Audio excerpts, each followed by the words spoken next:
സർവമംഗളമാംഗല്യേ ശിവേ സർവാർത്ഥസാധികേ ശരണ്യേ ത്രയംബകേ ഗൗരി നാരായണി നമോസ്തുതേ. ഭാഗവത സോപാനം എന്ന ഈ യൂട്യൂബ് ചാനലിൽ ഇന്ന് നാം സ്മരിക്കുന്നത് പ്രായശ്ചിത്ത കർമ്മവും പൗഷ്ടികർമ്മവും കൂടി യോജിക്കുന്ന ഒരു വലിയ അനുഷ്ഠാനം എന്ന് പറയുന്ന ഭഗവതി സേവ അല്ലെങ്കിൽ ഭഗവത് സേവ എന്ന ചടങ്ങിനെ കുറിച്ചാണ്.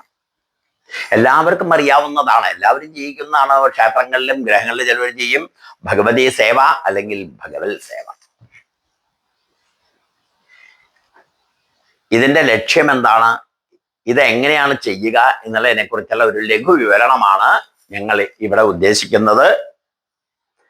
ആദിപരാശക്തിയുടെ മുകളിൽ ആരുമില്ല.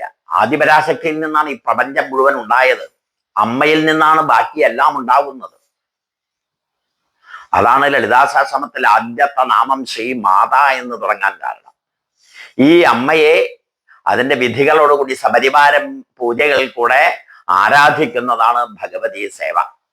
അത് പണ്ടൊക്കെ അന്ത്യ നമസ്കാരം എന്ന് പറഞ്ഞിട്ട് ചെറിയ രീതിയില്, അതുകൊണ്ട് ഇത് പൗഷ്ടിക കർമ്മവുമാണ് പ്രായശ്ചിത്ത കർമ്മവുമാണ്.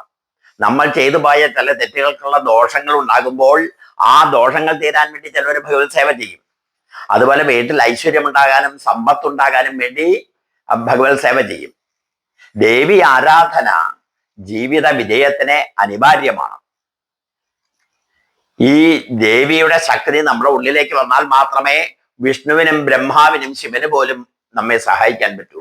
അതുകൊണ്ട് ആ ശക്തി ആരാധനയിൽ ഏറ്റവും പ്രധാനപ്പെട്ടതാണ് ഈ ഭഗവതി ആരാധന, ഭഗവതി സേവ. ഇത് സാധാരണയായി ഗ്രഹങ്ങളിലും അമ്പലത്തിലായാലും രണ്ട് തരത്തിലാണ് ചെയ്യുക. ഒന്ന് സ്വസ്തി പത്മം ഇട്ടുകൊണ്ട് വിളക്ക് വെച്ച് പൂജ ചെയ്യും, ഏറ്റവും സിമ്പിൾ മെത്തേഡ്. രണ്ടാമത്തേത് അഷ്ടദള പത്മം ഉണ്ടാക്കി അഷ്ടദള പത്മത്തിൽ അലങ്കാരങ്ങളോടുകൂടി വിസ്തരിച്ച് ചെയ്യും. സ്വസ്തി പത്മം മഞ്ഞയും വെളുപ്പും, മഞ്ഞപ്പൊടിയും അരിപ്പൊടിയും മാത്രം കൊണ്ട് ചേർക്കുന്ന ഒരു സമചതുരത്തിലുള്ള ഒരു പത്മമാണ് അഷ്ടദള പത്മം, സ്വസ്തി പത്മം. അഷ്ടദള പത്മത്തിൽ ചുവപ്പ്, വെള്ള, കറുപ്പ്, മഞ്ഞ, വെള്ള, അതുപോലെ പച്ച തുടങ്ങിയ എല്ലാ കളറുകളും അതിൽ ഉപയോഗിക്കും. ഈ അഷ്ടദള പത്മത്തിൽ വളരെ പ്രധാനം എന്താണെന്ന് വെച്ചാൽ, അത് ദേവി ആരാധനയിൽ പ്രത്യേകിച്ച് നമ്മൾ സത്വരജസ് തമോ ഗുണങ്ങളുടെ ഒരു സമ്മേളനമാണ് നമ്മുടെ ശരീരം. ഈ സത്വഗുണം, രജോ ഗുണം, തമോ ഗുണം എന്ന് പറയുന്ന മൂന്ന് ഗുണങ്ങൾ ഒരു ട്രയാങ്കിൾ പോലെയാണ്. ഒരു ട്രയാങ്കിൾ വരച്ചാൽ എങ്ങനെയാണോ ആ ട്രയാങ്കിളിന്റെ ഏറ്റവും മുകളിൽ സത്വഗുണം, താഴെ രണ്ട് ഭാഗങ്ങളിൽ രജോ ഗുണം, തമോ ഗുണം. ഈ മൂന്ന് ഗുണങ്ങളും ഒരു ട്രയാങ്കിളാണ്. ഇതിന്റെ നടുവിലാണ് അമ്മ ഇരിക്കുന്നത്. അവിടെ ഒരു ബിന്ദുവായിട്ടാണ് അമ്മ ഇരിക്കുന്നത്. അതാണ് ലളിതാ സഹസ്രനാമത്തിൽ ബിന്ദു തർപ്പണ സന്തുഷ്ട എന്ന് പറയാൻ കാരണം. അഷ്ടദള പത്മം ഇടുമ്പോൾ ആ നടുവിൽ, ആ പത്മത്തിന്റെ നടുവിൽ 8 ദളമുള്ള താമര പോലെ ഒരെണ്ണം കാണാം. ഈ 8 ദളമുള്ള താമരയെ നമ്മുടെ ഹൃദയമായി, ഭക്തന്റെ ഹൃദയമായി സങ്കല്പിക്കുന്നു. അതിന്റെ നടുവിൽ ഒരു ബിന്ദു ഉണ്ട്. അവിടെ കുങ്കുമം കൊണ്ടോ മഞ്ഞപ്പൊടി കൊണ്ടോ ഒരു ബിന്ദു ഇടും. ഈ ബിന്ദുവിലാണ് വിളക്ക് വെക്കുന്നത്, അവിടെയാണ് പൂജ അർപ്പിക്കുന്നത്. അതിന്റെ ചുറ്റും സത്വഗുണപ്രധാനമായ വെള്ള നിറം, രജോ ഗുണപ്രധാനമായ ചുവപ്പ് നിറം, തമോ ഗുണപ്രധാനമായ കറുപ്പ് നിറം. ഇങ്ങനെയുള്ള ഈ അഷ്ടദള പത്മം വെച്ച് അതിൽ ദേവിയെ ആരാധിച്ച് വെച്ചുകൊണ്ട് പൂജാവിധികളിൽ കൂടെ ആ പഞ്ചഭൂതങ്ങളെ കൊണ്ട് ആ ധൂപദീപാദികൾ അർപ്പിച്ചുകൊണ്ട് പൂജ ചെയ്യുന്നു. ഈ സമയത്ത് ഗ്രഹത്തിലുള്ളവർ ശുദ്ധി പാലിക്കുക. ഗ്രഹങ്ങളിൽ നടത്തുമ്പോൾ എപ്പോഴാണ് ഈ ഗ്രഹങ്ങളിൽ ഇത് നടത്തേണ്ടത്? വിശേഷ ദിവസങ്ങളിൽ, പിറന്നാളുകളിൽ, ഗ്രഹപ്രവേശത്തിന്, അങ്ങനെ തുടങ്ങിയ വിശേഷ ദിവസങ്ങളിൽ നിർബന്ധമായും കർക്കിടക മാസത്തിൽ എല്ലാ ദിവസവും പറ്റുമെങ്കിൽ നടത്തുന്നത് വളരെ നല്ലതാണ്.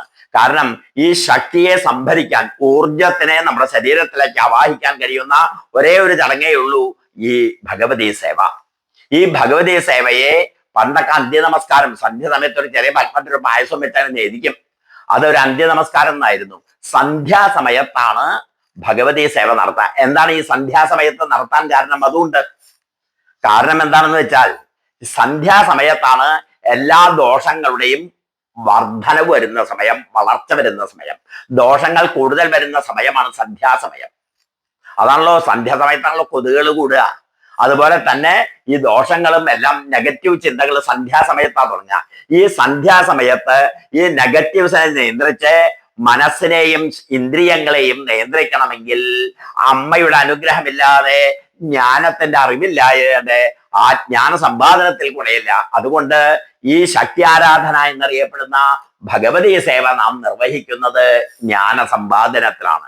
ഈ സമയത്ത് ലളിതാ സഹസ്രനാമം കൊണ്ട് അർച്ചന ചെയ്യുക, ദേവി മാഹാത്മ്യം കൊണ്ട് അർച്ചന ചെയ്യുക, ഭാഗ്യസൂക്തം കൊണ്ട് അർച്ചന ചെയ്യുക, പുരുഷ സൂക്തം കൊണ്ട് അർച്ചന ചെയ്യുക, ഇങ്ങനെ തുടങ്ങിയ തൃഷ്ടുപ്പ്, ഇങ്ങനെ ഒരുപാട് മന്ത്രങ്ങളുണ്ട് അമ്മയ്ക്ക് വേണ്ടി ആരാധിക്കാൻ. ഇതൊക്കെ വളരെ പ്രധാനമാണ്.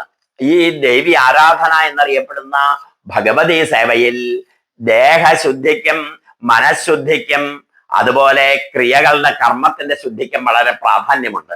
അമ്മയെ ആരാധിക്കുമ്പോൾ മക്കളായ നമ്മള് 3 ശുദ്ധികൾ പാലിക്കണം. ദ്രവ്യശുദ്ധി, ജ്ഞാനശുദ്ധി, ക്രിയാശുദ്ധി. ഈ 3 ശുദ്ധികൾ പാലിച്ചിട്ട് വേണം കർമ്മം ചെയ്യാൻ. കാരണം അമ്മയെ സന്തോഷിപ്പിക്കാൻ വേറെ ഒന്നുകൊണ്ടും സാധ്യമല്ല. അമ്മയ്ക്ക് കുറെ പായസം മാത്രം വെച്ച് കൊടുത്തോണ്ട് കാര്യമില്ല. അമ്മ കുട്ടികളെ നോക്കും. കുട്ടികളെ നിന്ന് അമ്മയ്ക്ക് വലിയ ദ്രവ്യങ്ങളല്ല ആവശ്യം, മനസ്സിന്റെ ശുദ്ധിയാണ് ആവശ്യം. ആ ശുദ്ധിയോടുകൂടി, മനഃശുദ്ധിയോടും വാക്ശുദ്ധിയോടും ഒക്കെ കൂടി ഈ ഇത് ചെയ്യുമ്പോൾ വളരെ സുന്ദരമായിട്ട് ചെയ്യുമ്പോൾ അതുകൊണ്ട് ദേവി മാഹാത്മ്യം വായിക്കുക നിർബന്ധമായിട്ടും ആ സമയത്ത്. ഇനി അതിന് പറ്റാത്തതാണെങ്കിൽ ദേവി മാഹാത്മ്യത്തിലെ 11-ാം അധ്യായം എന്നറിയപ്പെടുന്ന നാരായണീ സ്തുതി വായിക്കുക. നിർബന്ധമായും എല്ലാ വെള്ളിയാഴ്ചയും സന്ധ്യക്കിരുന്ന് നാരായണീ സ്തുതി, വീട്ടിലെ കുടുംബത്തിലെ ഒരംഗമെങ്കിലും നാരായണീ സ്തുതി നിർബന്ധമായും വായിക്കുക. ഇങ്ങനെ ഈ അഷ്ടദള പത്മമിട്ട് അത് കർക്കിടക മാസത്തിലെ കാലത്ത് ഗണപതി ഹോമവും വൈകുന്നേരം ഭഗവതി സേവയുമാണ്. ഇത് വീട്ടിൽ നടത്താൻ പറ്റാത്തവർ ചെയ്തോളൂ, അങ്ങോട്ട് കൊണ്ടുകൊടുത്തോളൂ. അതുകൊണ്ട് ഈ നേരത്തെ ഞാൻ വേറൊരു വീഡിയോയിൽ ഗണപതി ഹോമത്തിനെ കുറിച്ച് ഗംഭീരമായി പറഞ്ഞിരുന്നു. അപ്പൊ അതുകൊണ്ട് വീട്ടിൽ നടത്തേണ്ട 2 ചടങ്ങുകളാണ് കാലത്ത് ഗണപതി ഹോമവും വൈകുന്നേരം ഭഗവതി സേവയും. ഇത് ഗംഭീരമായി നടത്താൻ കഴിയാത്തവർക്ക് ഒരു എളുപ്പമാർഗം ഞാൻ പറഞ്ഞു തരാം.